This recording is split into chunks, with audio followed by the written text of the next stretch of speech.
এবার রাজ্যের প্রাক্তন আরেক মন্ত্রী মানস ভূঁইয়া তার বিরুদ্ধে দায়ের হলো এফআইআর। সবং থানায় এই এফআইআর দায়ের হয়েছে। চাকরি দেওয়ার নামে টাকা নিয়েও প্রতারণা করেছেন তিনি বলে অভিযোগ। এই অভিযোগের প্রেক্ষিতে এফআইআর রুজু হয়েছে।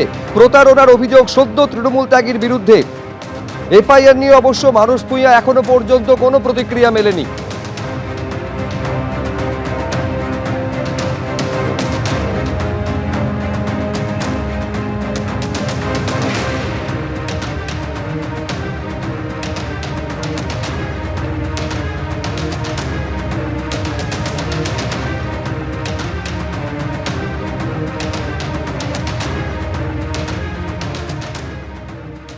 40 বছর এমএলএ, 4 বছর এমপি এবং সমাজ জীবনে আমি একজন সমাজকর্মী এবং রাজনৈতিক কর্মী।